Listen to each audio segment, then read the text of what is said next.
Salut à tous, bienvenue dans les brèves de l'écho. Selon différents rapports officiels, les secteurs des transports, de la restauration, de l'hôtellerie et de l'hébergement sont les plus touchés par la crise du coronavirus au Cameroun.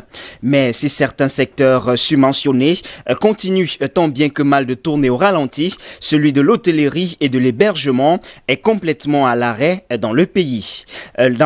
L'un des exemples les plus frappants est la chaîne hôtelière La Falaise, l'une des plus en vue au Cameroun et qui compte pas moins de 4 établissements à Douala et à Yaoundé, les 2 principales villes du Cameroun.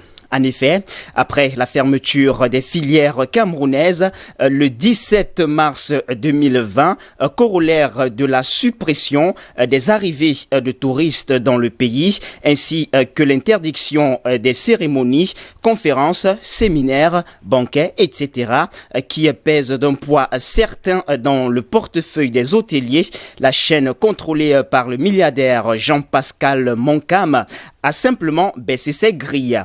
D'autres établissements hôteliers dont les responsables sont un brin optimistes continuent de fonctionner, mais les rares employés encore en activité se rongent les pouces en longueur de journée.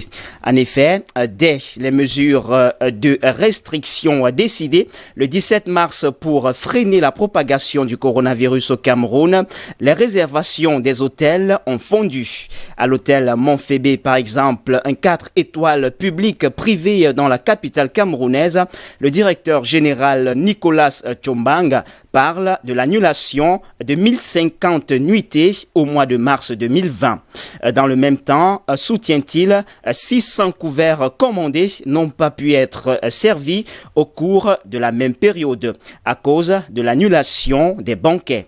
Face à cette baisse drastique des activités au sein de cet établissement hôtelier contrôlé par l'État et qui a pendant longtemps porté l'enseigne de Sofitel, le directeur général a été obligé de mettre en congé payé une 60aine d'employés. Et l'horizon pour cet hôtel et l'ensemble du secteur au Cameroun ne semble pas s'éclaircir.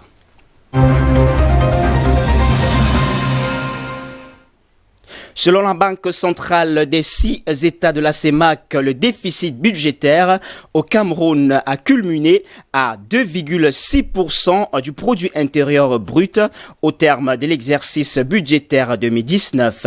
Cet indicateur s'est légèrement aggravé puisqu'il augmente de 3 points de base par rapport aux 2,3% enregistrés en fin de l'année 2018.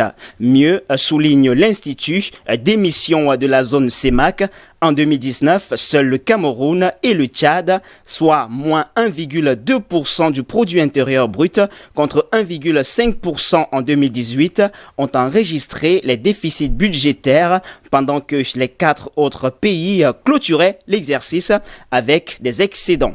Par pays, des excédents budgétaires ont été enregistrés au Congo, soit 6,0% du PIB, après 5,3% du PIB en 2018. En Guinée équatoriale, soit 1,1% du PIB contre 0,1% du PIB en 2018. En République centrafricaine, soit 2,9% du PIB contre 0,4% du PIB en 2018. Et au Gabon, soit 2,4% du PIB contre moins 1,4% du PIB en 2018, indique la BAK. L'objectif du Cameroun était de ramener le déficit budgétaire de 2,3% en 2018 à 2% en 2019. Pour 2020, le pays a prévu de réduire le déficit budgétaire pour le situer à 1,5%. Une émission impossible au regard de la conjoncture économique marquée par la crise de Covid-19.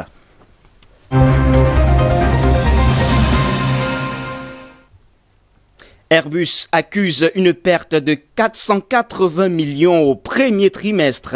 Son chiffre d'affaires a reculé de 15% d'après les résultats financiers du premier trimestre qui viennent d'être publiés ce mercredi. La pandémie a un coup dur pour le géant européen comme son rival américain Boeing. Le gel du transport aérien va-t-il mettre à terre l'industrie aéronautique? Dans cette puissance industrielle, jusqu'alors débordée par les commandes, l'atterrissage est brutal. Les clients annulent en rafale.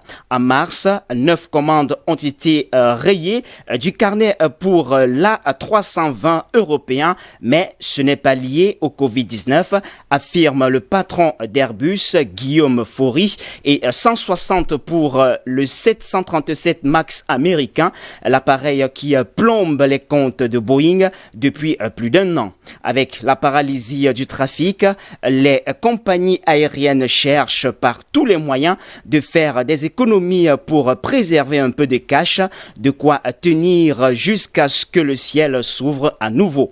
L'aéronautique qui tablait sur des dizaines de milliers d'appareils à livrer pour les 20 prochaines années a commencé à réduire la voilure.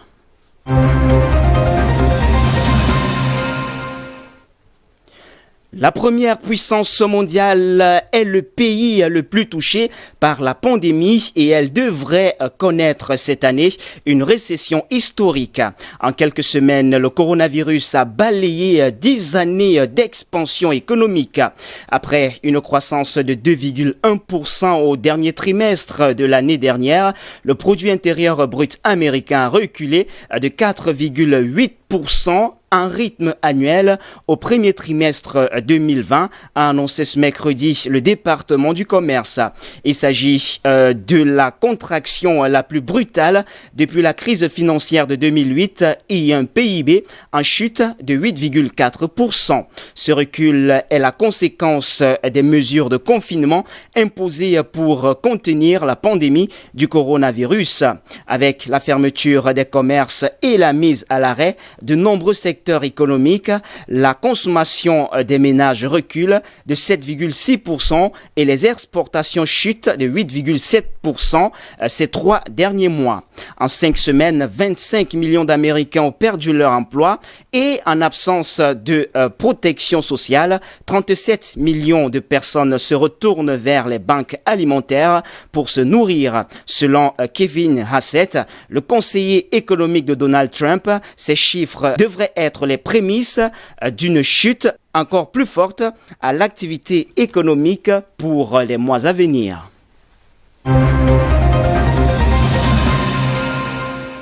Et puis parlons en matière première, le pétrole. Riyad se trouve face à un casse-tête budgétaire. Les recettes des produits pétroliers manquent et les cours du pétrole ne cessent de dégringoler.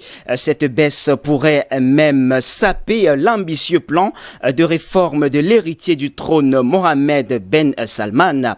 Les réserves en dollars de la Banque centrale de l'Arabie Saoudite, premier exportateur mondial du pétrole, sont au plus bas depuis une décennie en raison des conditions économiques causées par la pandémie du Covid-19 et de la chute des prix du pétrole qui en a résulté.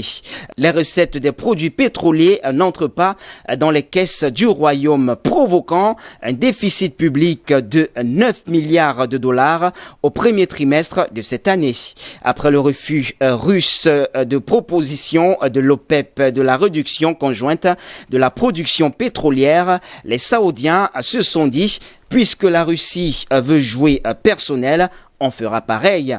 Ils ont donc annoncé qu'à partir d'avril, ils ouvriraient les vannes en augmentant leur exploitation pétrolière, ce qui était très risqué car les prix du pétrole étaient déjà en train de chuter. Mais elle a quand même donné quelques résultats positifs puisque la Russie a finalement accepté une réduction beaucoup plus grande de sa production. Cette guerre a fait chuter encore plus les cours du pétrole en augmentant la situation des producteurs, dont l'Arabie Saoudite. Eh bien, c'était tout pour les brèves de l'écho de ce jour, mesdames, mesdemoiselles et messieurs. Merci de nous avoir suivis. Les informations se poursuivent sur nos antennes d'IBS Télévision. Restez donc des nôtres naturellement.